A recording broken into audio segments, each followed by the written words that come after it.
yaman. Şəhərlər şəhəri bir şəhər idi, payızdan meyvəli, yazdan mehriban. Ayvakil hamıdan bəxtəvər idim, sənindi qarışıq yuxu kimisən.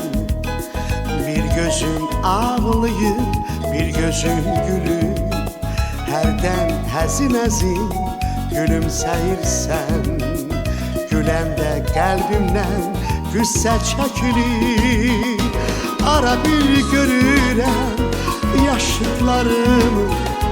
Azalır yaşıdım ağaçlar kimi, ağaç qırılanda cavanlaşırmı, qaytara bilirmi kölgələrini? İndi bilmək olmur hansı şəhərsən, özünə bənzəmir küləklərində. Bakı gündən günə özgələşirsən, sevmək çətin olur özgələşəndə.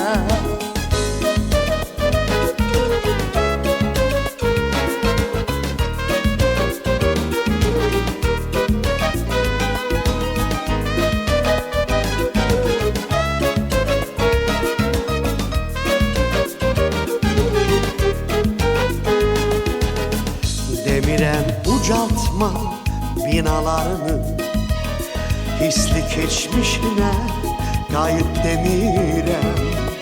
Bir zaman yamyaşıl bulvarların, yazı görkəmindən heyrətlənirəm. Hər günüm dünyayla ağır döyüşdü, səni kimdən alım, necə qaytarım?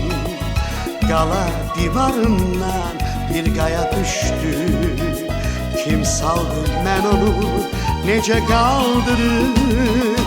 Ağıra bir görürəm yaşıdlarımı, azalır yaşıdım ağaçlar kimi. Ağaç qırılanda cavanlaşır, qaytara bilirmi kölgələrini? İndi bilmək olmur hansı şəhərsən, özünə bənzəmir küləklərində. Bakı gündən günə özgələşirsən, sevmək çətin olur özgələşəndə.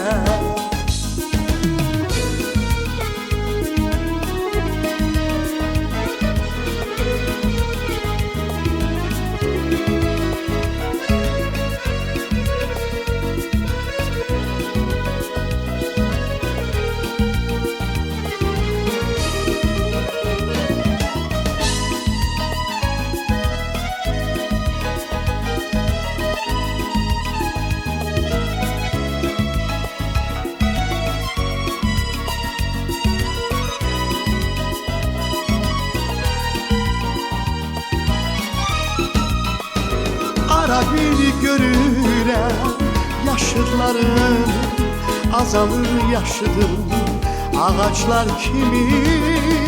Ağaç qırılanda cavanlaşır, qaytara bilirmi kölgələrini? İndi bilmək olmur hansı şəhərsən, özünə bənzəmir küləklərində. Bakı günlər günə özgələşirsən, sevmək çətin olur özgələşəndə.